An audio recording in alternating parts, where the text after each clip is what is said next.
Good morning, Excellencies, distinguished guests, and a very warm welcome to this high-level panel on the final day of the EBRD Annual Meeting 2024.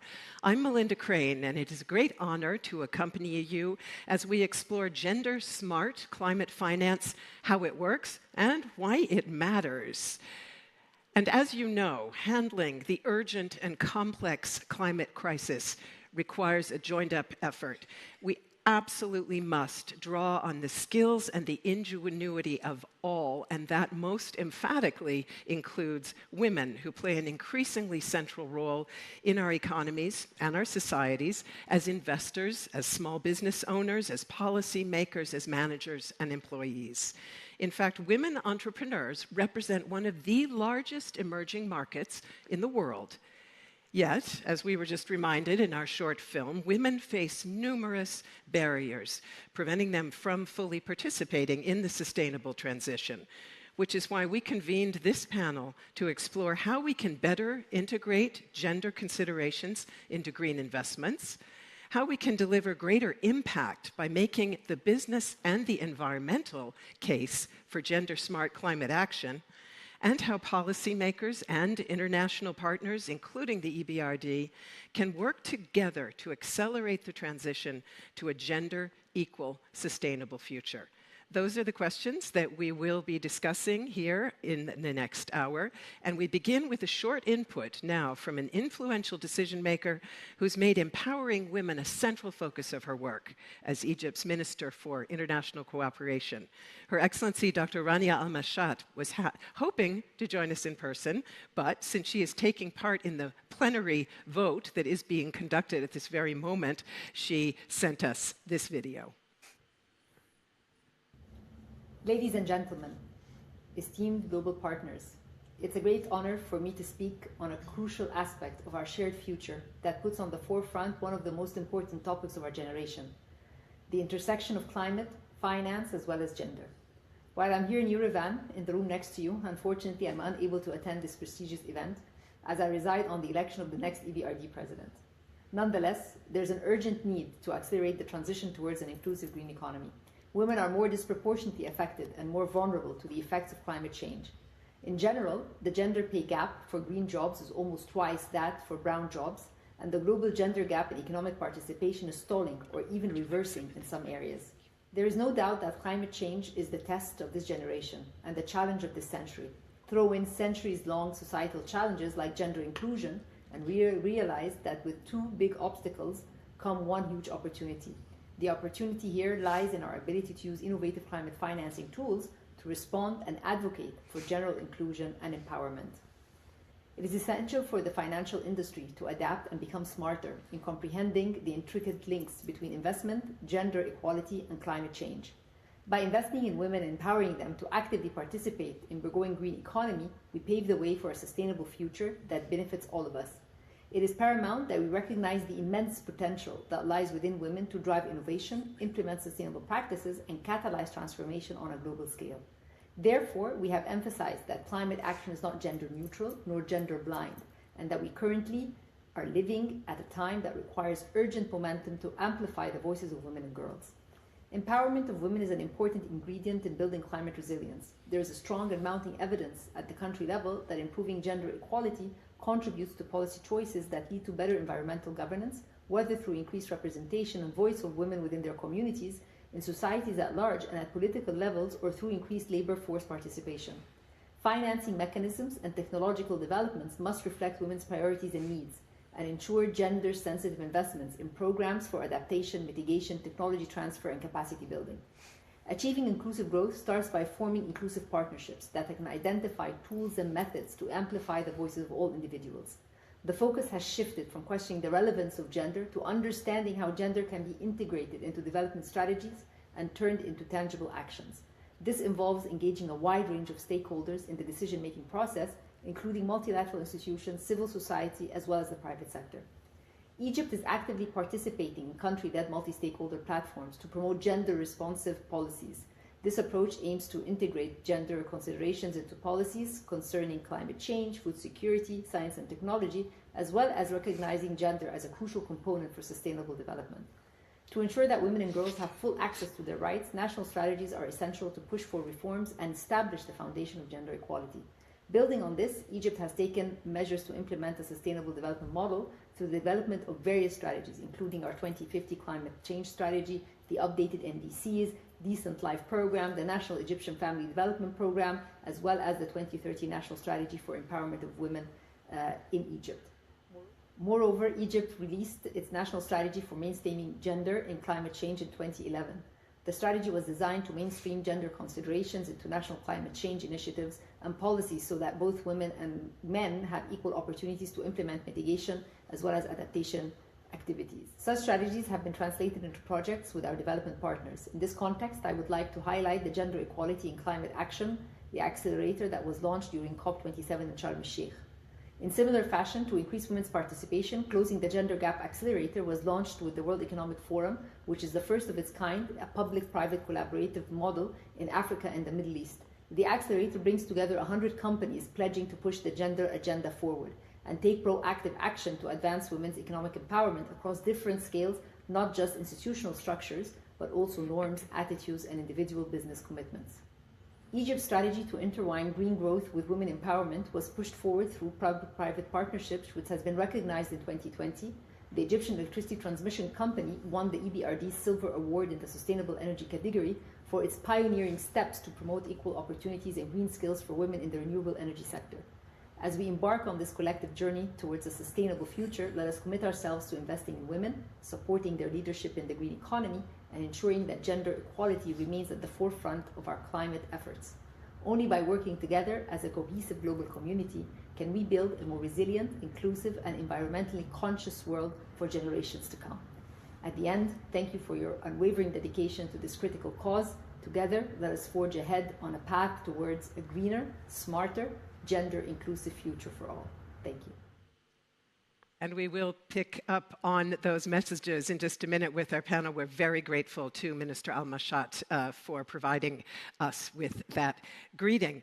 Before I introduce our panelists, let me just tell you, dear audience, how you can participate in our session. We're very eager to hear your questions and comments. You can use our Slido event tool to do that by either photographing this barcode right here or entering the code 66837795 on slido.com and then type your question in there. Or if you raise your hand at the end of the session when I open the floor, then we will come to you with a microphone. Now it's my great pleasure to welcome our esteemed speakers, and I will keep the introductions brief so we can maximize our time for discussion. Seated next to me is Marietta Jager. She's Deputy Director General at the European Commission's Directorate General for International Partnerships, fondly known as INTPA, and she previously served as Director for Security in the EU's DG Energy and Transport. It's wonderful to have you with us, Marietta. Next to her is seated His Excellency Dr. Tariq Al Ghurg. He is CEO and Vice Chairman of the organization Dubai Cares, whose mission is to drive fulfillment of SDG 4, ensuring inclusive quality education and lifelong learning for all. And Dubai Cares is putting women at the forefront of many of its efforts, as we will shortly hear. Alex Matua is member of the Management Board and General Director at Pro Credit Bank, which is based in Georgia, in the region, part of the Pro Credit Group based in Germany and active in Southeastern Europe. The bank prioritizes SMEs, sustainability, and inclusion. And it's great to have you with us, Alex.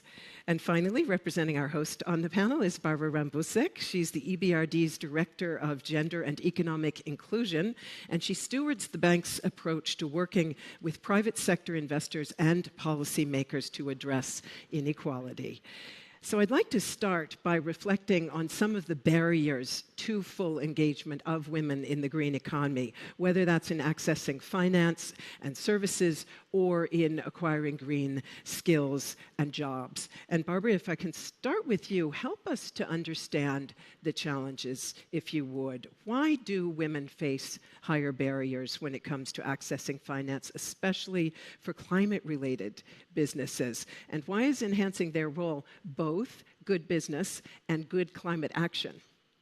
Thank you very much, Melinda, and I'm delighted to be here at this panel to talk about this very important topic. So why is it that women are more affected by climate change?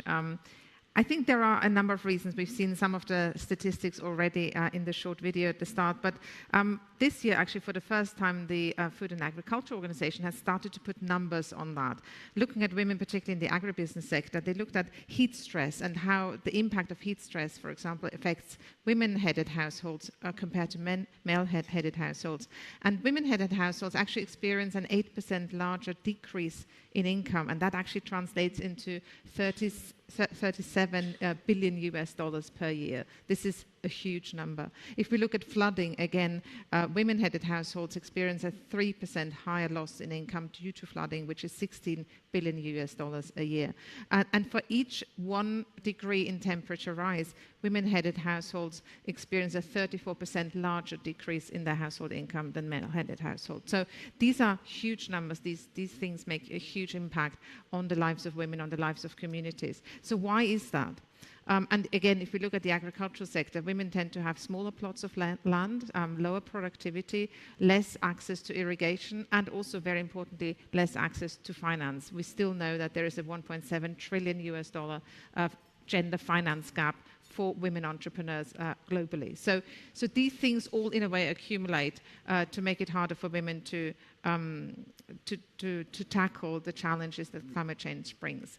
But at the same time, and I think this is really the important point here, is women are actually very important catalysts and agents of change, because we also know that companies that have more women in management actually invest more in green technologies and green projects. We also know that banks that have more women on their boards invest more in climate finance. And we know that parliaments that have more women as part of the MPs also pass more legislation that is climate friendly. So women make a difference, and therefore bringing women into the green economy transition, enabling women to access the green jobs, the green skills, the finance opportunities, actually is not just good business, it actually is also a way to help us globally and as a global society to tackle climate change. So this really is, I think, is where the big opportunity lies, and where, in a way, we need to start making that case more forcefully and more clearly in order to really set out that business case for investing in gender-smart climate finance. Thank you very much. Let's now take a regional focus, and I'll go to Alex Matua, if I may. Women remain an underserved market in Georgia, where you are operating for ProCredit. What are the main challenges that you at ProCredit witness in serving women who are trying to build those climate-related businesses that Barbara just described? And what kind of products and services would you say are missing from the market? What kind of gap needs to be filled? Thank you. Actually, as a representative of ProCredit Bank, which is the leading bank in SME and also in green finance and inclusiveness, that we are dealing with that since 15 years already. So from my perspective, if we divide it in two parts, one, the general challenges we have for gender, and the financial part, as the second part, that there are the key challenges which comes from historical perspective. There are some challenges that which the engagement in business activities is very low. If you take and look at the segment by segment, so MSME, when you go from down to up, the gender activity contribution, it starts with the micro, which is a bigger contribution, like 60% of women is engaged in the micro segment, but when you go up to small, medium-sized companies, it goes down to 20%, 15%. So general activity in Georgia, in the environment, is low, because it's, if you combine it, 20%. This is one of the challenge. There is no engagement. Why it's so? It's a very important question. And I think that the first one is, there is a, as I say, there's a lack of financial support. So access to finance. And how it's reflected in real life is that, we made a research analysis together with UN Women. And the research shows that the main problem, main challenge for the access to finance, there are two main problems. One problem, which is 75% of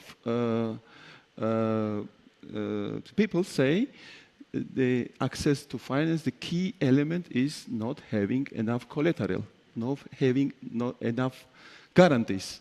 And in addition, it's also what women say is the conditions of the financial instruments, like interest rate, etc. So these are the key elements which really puts an obstacles in order to support this type of activities. When it comes to the green, actually, that's the green finance, smart green climate finance, actually there is quite a big opportunity because the gender equality and the women's contribution to this sector, I think when we analyzed also with this research, we showed that the women is more sensitive to the climate, the environment, than the man itself. So, and this topic, to putting this topic on table and discussing is the first one which we need to do in order to come up with these solutions. And this is what we are doing in Georgia, to supporting all type of workshops and events in order to put all the challenges on the table in order to come up with these solutions.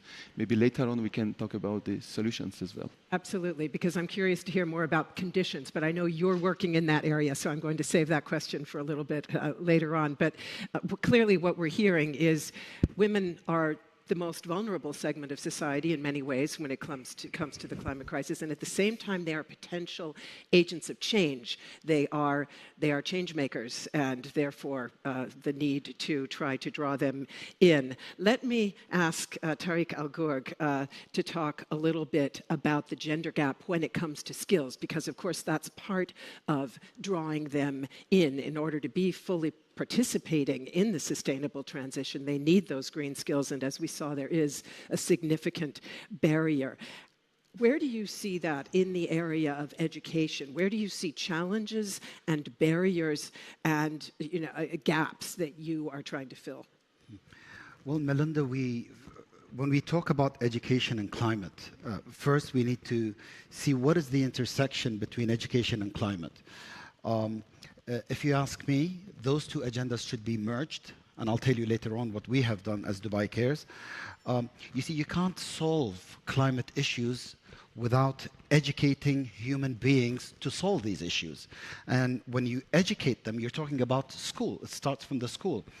But after you educate them, you need to skill them. You need to instill some core competencies into them, from the right values, the right skills, the right knowledge, so they become the youth of the future, so they can save our planet into what the government wants in their future plans.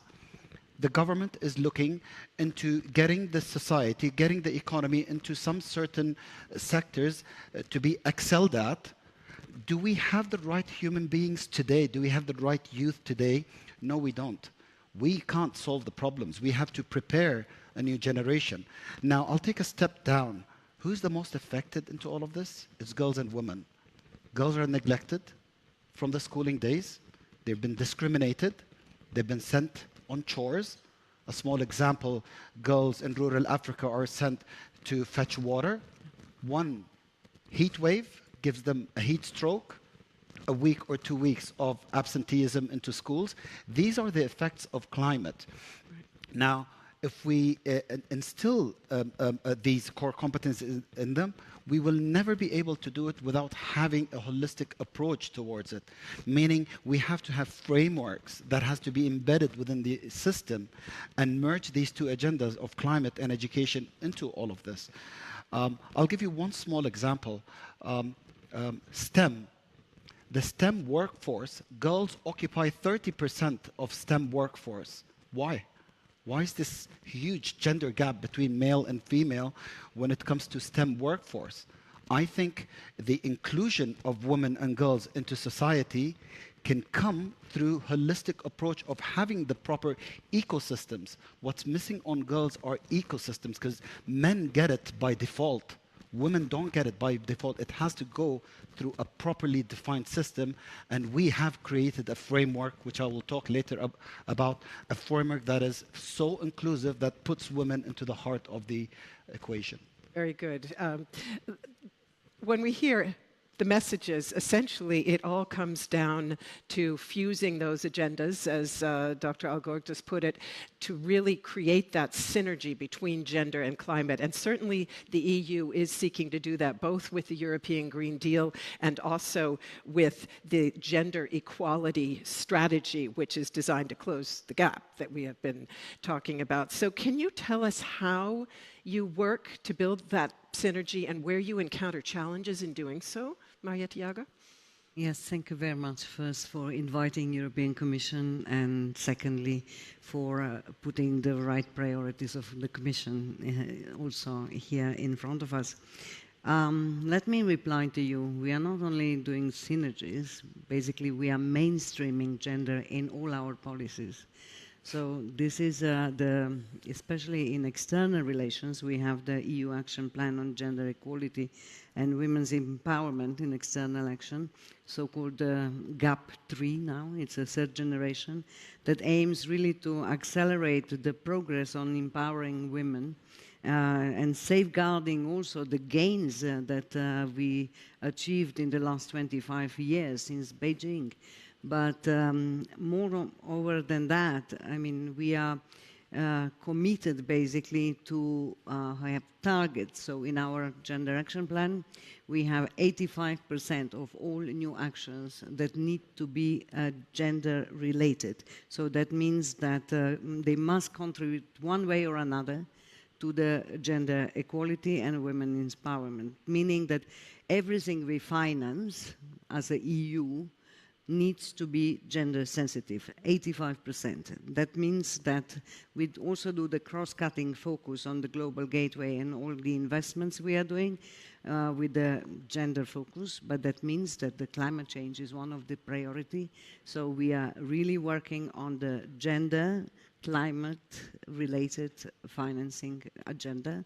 And here, I would like to say, on top of all the grants and budget support and all other tools that we have in our toolbox, we are incentivizing our financial institutions, including EBRD, and they all know very well about that.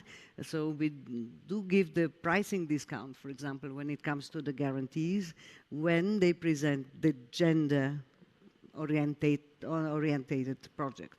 Meaning, for example, I can give you the example, in the last call for the EFSD Plus that we got 55 proposals, 50 of them, 91% were gender sensitive. That means that also our financial institutions, and we are very glad about that, are really playing their role when it comes to that.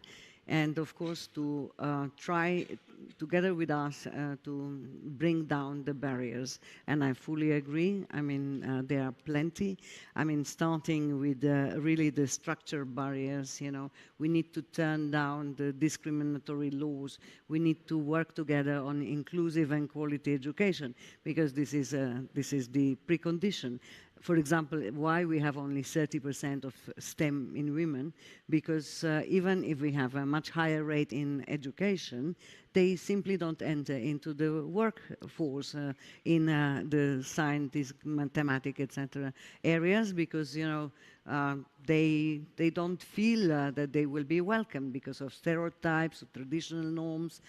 We all know what I'm talking about. So then, of course, we need to be very much gender responsive when it comes to the business reform. So that means that we need to give the privilege treatment to women. And here it comes to the access to finance, as I said, with giving the discount, and when it comes to the gender smart investment. And here I fully agree. I mean, we need better access to finance to women.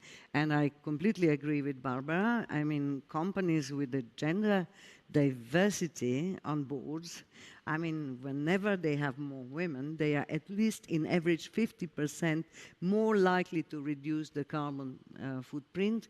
And also women are much more likely to start the sustainability focused business than men. Again, I'm not going to enter into the questions why, but then it's a good statistic if I can conclude with that. For example, now when we are talking about Green Deal and sustainability, when it comes to the renewable energy, we have more than 30% of women in that area, while with the coal and let's say the carbons, I mean, we had less than 20%. So there is a future for green and gender balanced finance future. Thank you very much. Thank you very much. And let me take that statement about opportunities and go back to Alex to talk about this region again. And studies show, in fact, that there is very considerable potential in South Caucasus, in Georgia, for SMEs, for example, to provide green goods and services to replace expensive imports as this region also seeks to transition to sustainable products and sources, for example, of energy. Yet according to EBRD, the scale of financing does remain insufficient, and also climate awareness tends to be low in the region. So tell us what role ProCredit is playing with its focus also on SMEs to try to change that. You talked about both collateral and conditions as impediments to women. Maybe you can tell us what you're doing there, and also how you're partnering with others. Yeah, thank you. Actually, when we look at Georgian environment, the legal framework, regulator, they are all in place. But it's not enough. So we need to do it in all companies, all institutions, intrinsically, internally.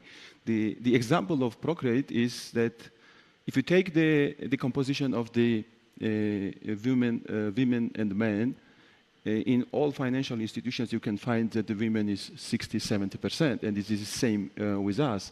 But when you go deeper and you see that what is the composition of key decision makers, what is the composition of middle managers, senior managers, top managers, in our case, and pay gap also. These are the crucial key elements in order to empower the woman. And when you look at ProCredit, it's at 50-50 is the middle managers. When you look at the top managers, I'm the only one. The 75% is women also. That's an example. But how you can create this type of environment, the most important thing, at least based on our experience, is to have a work-life balance. Without work-life balance, because as we know, the women takes care of the family mostly, that needs to be taken into consideration in order to create the fair environment, fair opportunities for everybody. That's the first one. The second one, I would say, when we look at this financial accessibility and the challenges we have, especially when we talk about the gender-smart climate finance, we have experience financing green more than 15 years, and we saw what is the statistic, how it looks like, what is the gender's contribution there, how differentiate women with the men of the investing in green. The statistic shows very interesting one. All the portfolio which we have in green, we have a bigger contribution for women than from men. When you look at the quality of the portfolio, which is very interesting, by the way, that, I mean, in general, we have a low problematic loans, but if you look at the NPL or problematic loans of the green portfolio, we have 2-3%. But when you look by the gender, there is no problematic loan in whoever takes loan from whoever owns the business from women's side. So that means the quality of the portfolio and also the vision and the strategy women has in green finance is, I mean, based on our experience in Georgia, is much more stable, long-term vision. This climate sensitivity you can feel. Every investment in green, so when we discuss with all businesses, we can say that there are always two elements. One element is that the taking care of the climate, environment. Another one is the commercial interest, yes? What is the payback period? Usually the businesses are asking us, what is the payback period? And compromise when the man does and compromise for this environment, the women does, is completely different. Because we see that the care, the taking care of the environment, in case of women, it's much better. So they are okay with 7 years payback period, while men say 4 or 5 years is the maximum which I can afford. So this is the very important thing, I think, which needs to be taken into consideration. Also, another part is... Briefly, if you would, Alex, but essentially what I'm hearing from you is that women tend to take a more sustainable view in two senses. Exactly. Both financial sustainability, less risk-taking, but also environmental sustainability. Exactly. Just say one word, if you would, about payment schedules, because I know that you say more flexibility on the payback period, but you also have said the conditions of loans sometimes are disadvantageous to women because of timing issues. Yes. Could you say one word about that? Yes, it's very important. Actually, the collaborating with financial institutions, also with the EBRD, with other financial institutions who are really having this topic as a top topic, that gives you also the facilities which is provided by the financial institutions. It gives you the possibility to create the product, the services, loans in a way that it's appropriate to the reality of the life of the women. That means the first one, so the uncollateral amount. So now what we do, we don't ask if there is a green finance, we don't ask for collateral. Because as you know, the collateral is one of the key elements. In Asian country, in Eastern European country, assets are delivered to men. 70% of assets, the statistic shows that it's not inherited by women, it's inherited by men. This is the reality, so we need to face. So there is no fair conditions for men and women, and this is the one thing which we are providing also. If there is a green investment, that you don't need to bring the collateral, or don't need to bring guarantee. The second factor is this interest rates and discounts, we say. And we do it because this is the necessary in order to balance the conditions for women and men. And this is the second point. The third one is also, as I said, there is a, you know, this reality of life when the women takes care of the family members, kids, etc. There is a sometimes needed different type of grace period. So that's the one you need to adapt to the reality of the life and to create the fair environment and fair conditions, because from one side you risk that the less collateral, but from another side you have a strong, stable, long-term vision, a responsible investment, and also responsible decision maker. And that's why we need to encourage and empower women in order to be more active in business. And that's why I think the financial institutions, commercial banks and others needs to support in this direction. So flexible and equitable structuring of loans. Thank you very much, Alex. And as we just heard, Tariq Agour, from Alex, we often do not see a proportionate number of women at the tops of companies.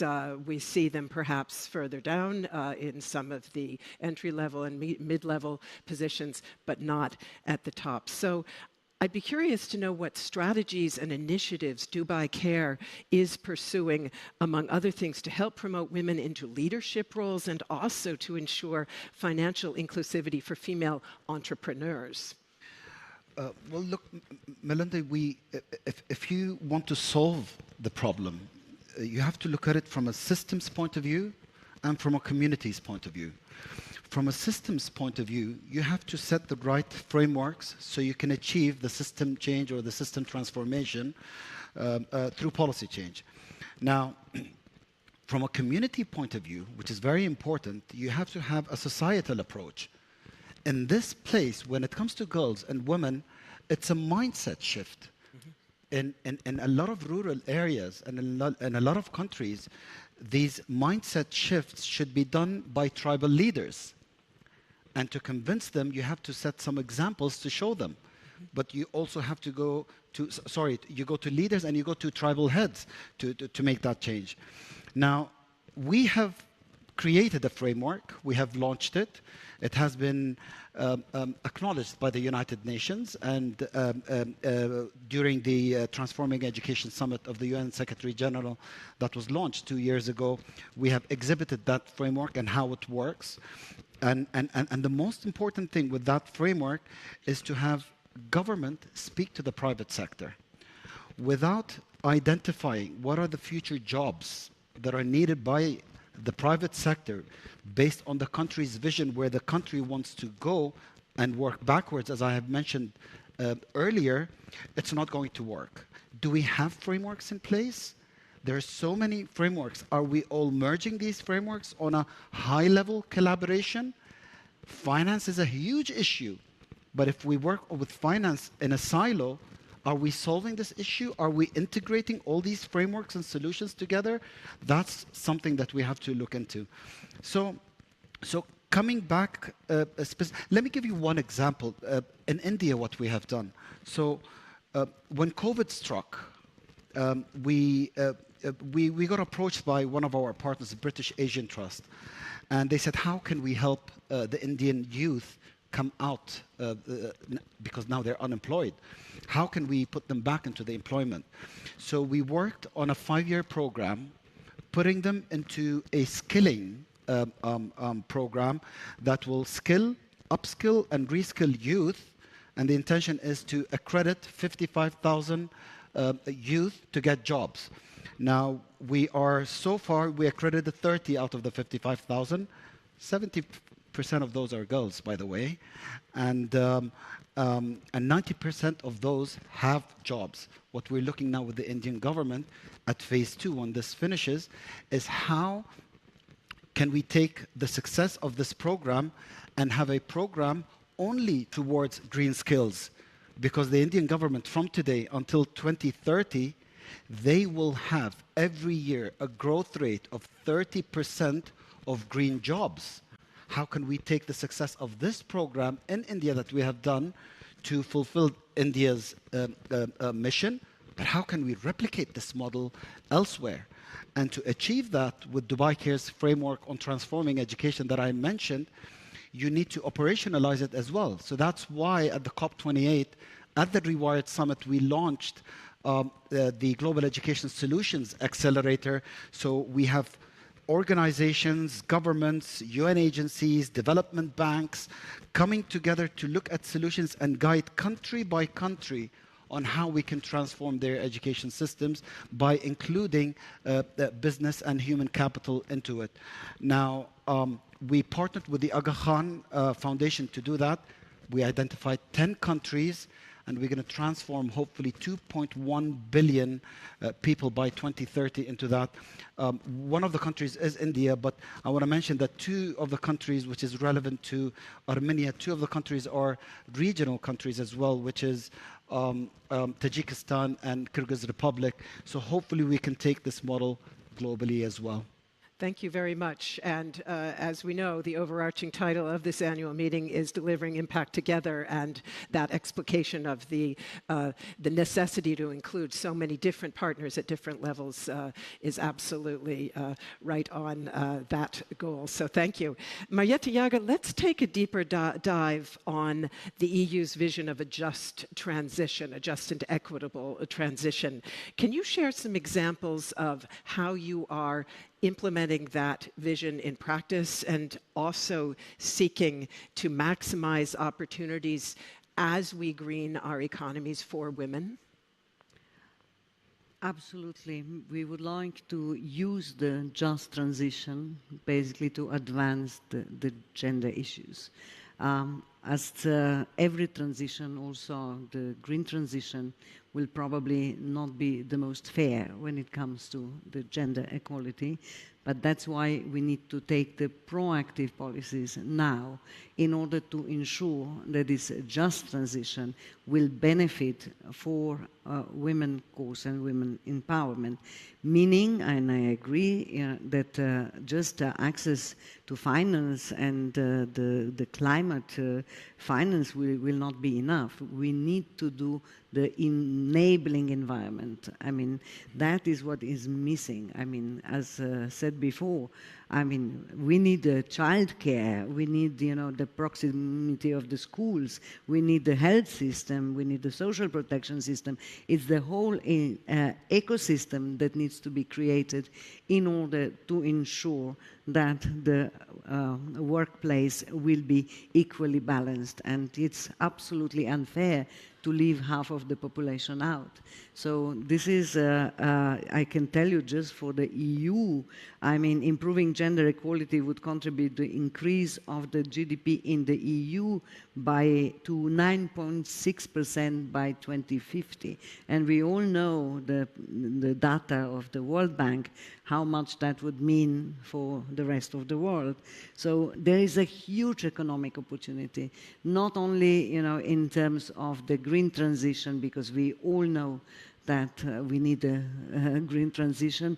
I'm sitting in the board of the Loss and Damage Fund, so where we also are trying really to bring the vulnerable and the gender part very high on our agenda because it's needed together with adaptation and mitigation as well.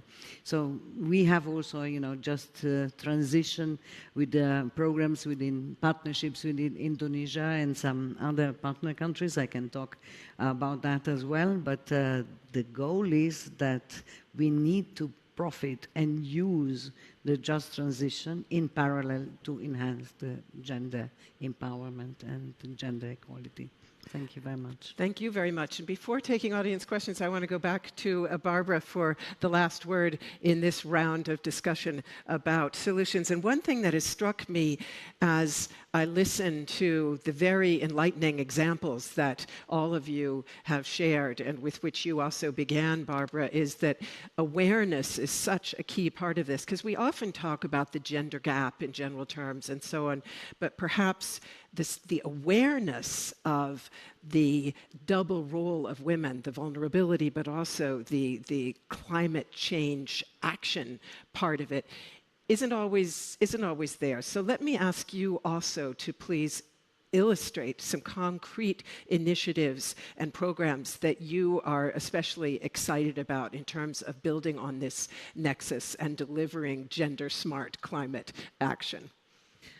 Thanks a lot, Melinda. And I have to say, it's really fantastic to hear from one of our key clients, for example, in the region, the business case, actually setting it out. Why does it make sense to invest in women entrepreneurs, particularly with a focus on climate finance, but also from many of our other partners. And this really, I think, goes to show that we've actually come a long way already in terms of delivering together and achieving impact together in the various different ways that we all contribute and across the different sectors. So at EBRD, we integrate gender into our climate investments across all different sectors now. So we have, for example, very successful, very sort of high-profile green cities programs where we work with well over 20 cities or even more across our region to deliver green cities action plans.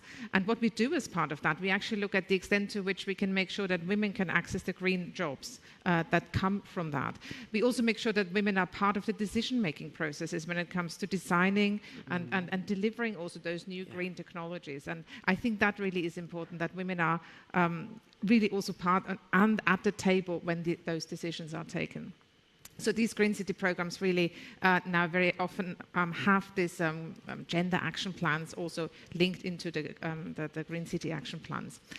Another area that we focus on is investments in renewables. And for EBRD, this also links into the just transition, sort of divesting from fossil fuel industries into renewable industries. And by doing that, I think we really also open up opportunities in a very fast-growing market where green skills, green jobs are coming up on stream. So in Kazakhstan, for example, we've invested working with our clients directly to starting all the way at the start to develop and shape the educational decisions that young women take in terms of are they going into STEM subjects, which subjects are they going to, do they see role models, are there mentor opportunities, are there actually work-based learning opportunities in vocational training but also in tertiary education, and can they then progress into the labour market, which is, as Marietta, you mentioned, so difficult. It's not just the education, it's also transitioning that into the labour market. So we, as part of our renewable framework investments, we now fully integrate this focus on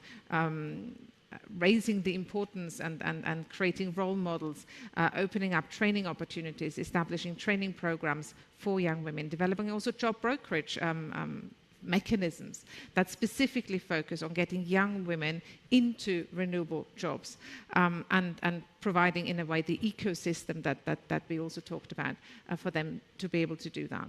And then we also mentioned a lot about the policy level, in a way looking not just at the investments that we can do and from all the investments in the different industries, including SMEs also, but also looking at how do we need to shape labour markets, how do we need to shape labour market policies. In Kazakhstan, we've come together with our clients in the energy sector to remove some labour market restrictions that still existed until a few years ago now, that prevented women from simply performing certain types of jobs, including in the energy sector. But we also work with our clients to shape national skills standards, occupational standards, to really make sure that young women and young people generally who go through the education system have the right skills in order to progress in that area. So it's about the investments, it's about making that investment case, but it's also about shaping the broader ecosystem. And seeing that holistic picture, as you called it, Tariq Al-Ghurd. I want to go to live questions in just a moment, but I am going to just take two very specific questions that have come in online quickly, I hope. One of them goes to you, Dr. Tariq Al-Ghurd. Can you share more about your social investment program in Senegal involving trainings on climate and green skilling and female entrepreneurship? Why Senegal? I don't know. In Senegal, we have a successful program, which is a multilingual program, because in rural areas and in the majority of the country, they don't speak French. They speak their native language, and the government's language is French. So I don't think this is related to that. But the person who has put this question is a very smart person, because we're cooking something up in Senegal which is reflected to this, and we are teaming up with the WFP and Crédit Agricole Bank through the School Meals Coalition of the WFP, which we are founding World members Food as Program, well. just in case people... Okay, sorry. What we're doing there is we are creating a full system on how we can use the farmers to seed what is needed into school feeding through the Ministry of Education, and they get their payments through the Ministry of Education, and erect a factory that we can get all the nationals working in that factory, so that's employment, have centralized kitchen, fortifying the food that will go into these schools, and this will, so the core will be funded, the operation will be funded by the WFP, but Crédit Agricole is going to put a social impact bond where they will get from their investors funding to go into that. So the fund looks 50-50. 50% from grant givers, that's one way to subsidize the coupon, and 50% will be from actual investors, who the fund will give a low coupon, but because we are subsidizing it, it will give them a high rate coupon. And who will be into the center of this? It's girls and women, and it will be a climate-friendly action as well. And who will monitor that the school meal will go to the last girl in the village? What will be the system? Pardon?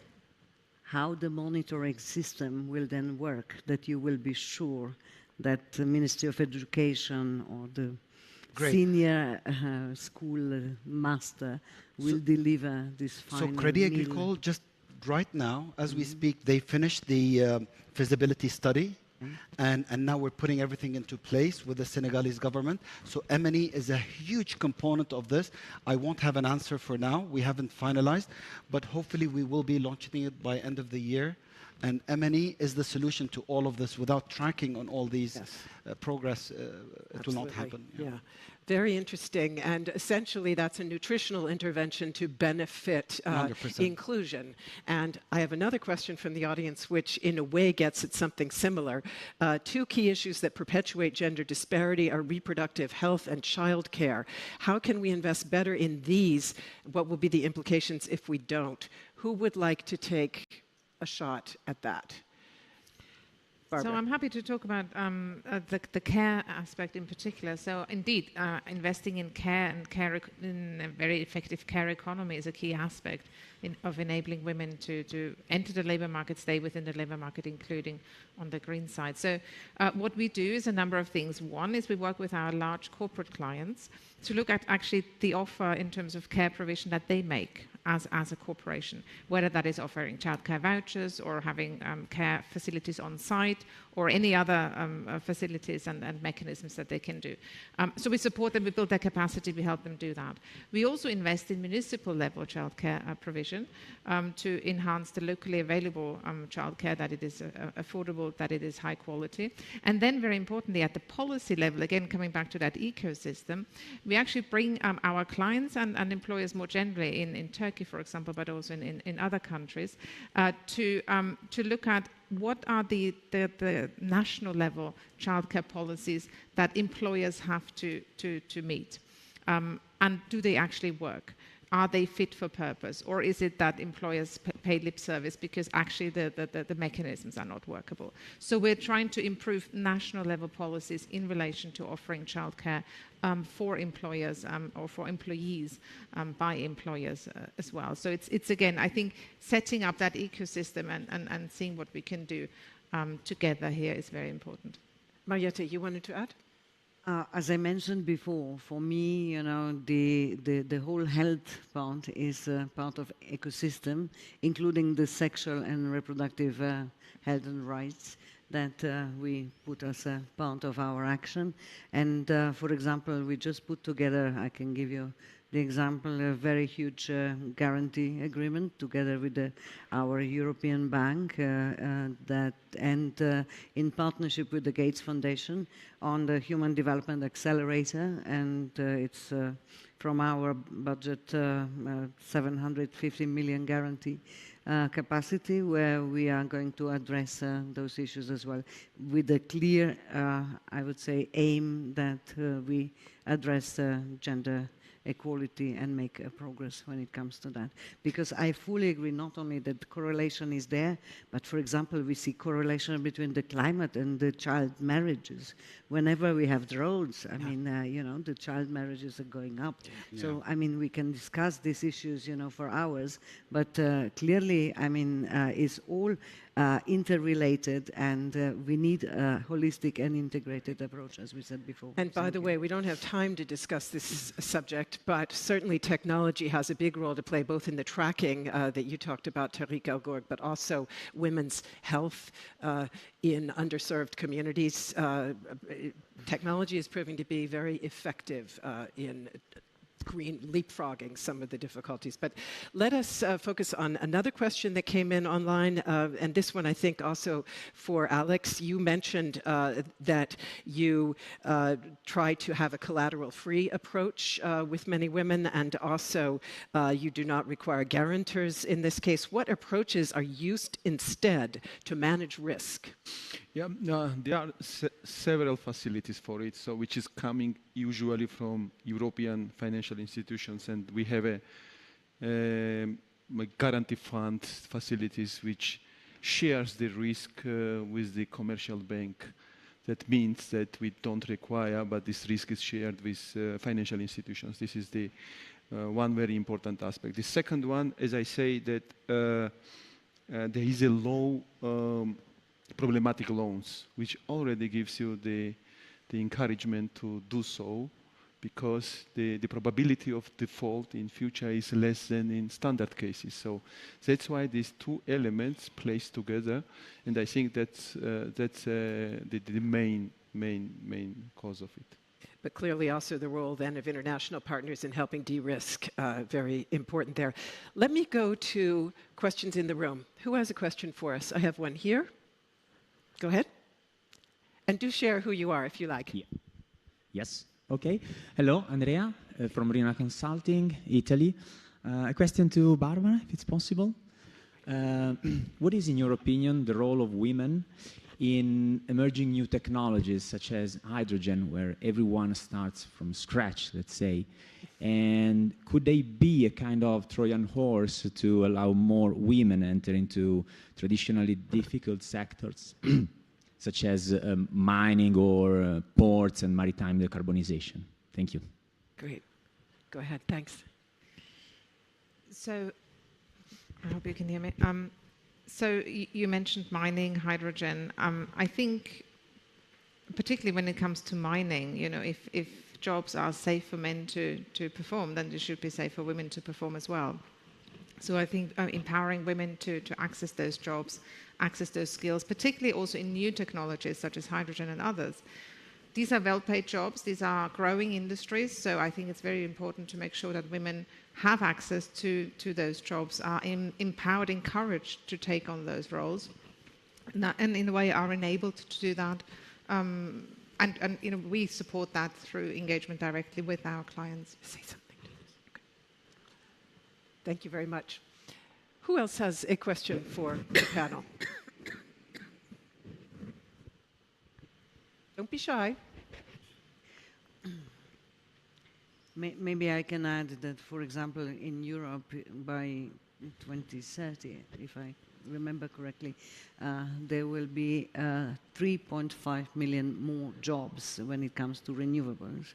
So clearly, with the right incentives, especially when it comes to the new technologies, because let's say innovation and good ideas are not reserved only for half of the mankind, I would say, and the population. And therefore, I would say with a good education and basically also guiding the girls and women into the the direction, I think that we can increase the workforce when it comes to women in hydrogen, renewable energy, etc., etc.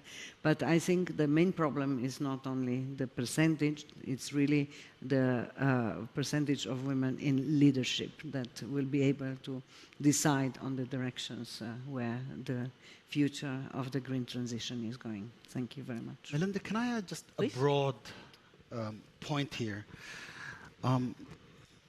You see, a girl that does not get educated will eventually grow up. If she gets married, I don't think she will put much attention whether their children, I'm talking about developing countries and rural areas, whether their children should get educated because she hasn't witnessed the power of education. Hence, the children will follow her steps. But an educated girl, she grows up, gets married, gets a decent job, gets children.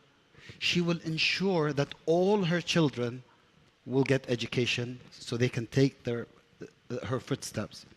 My point here is, as everyone says that if you educate a girl, you educate a nation, I say if you educate a girl, you educate the planet, and all you need is just one generation. Us as human beings, if we can educate as much as we can the utmost number of girls in the world, we will be creating a lot of solutions and we will be eliminating a lot of obstacles. If you take girls and youth population in the world, those are 75% of the world population. And if you take climate issues, if we combine them together, we can solve 75% to 90% of the problems if we only focus on climate, youth, and girls. Well, those are wonderful closing words for our panel, but Marietta, you want to... No, I just want to say I fully agree, and that's why I'm very proud that we now crossed 13% of our budget for education, and really we can't agree more. And on this, thank you.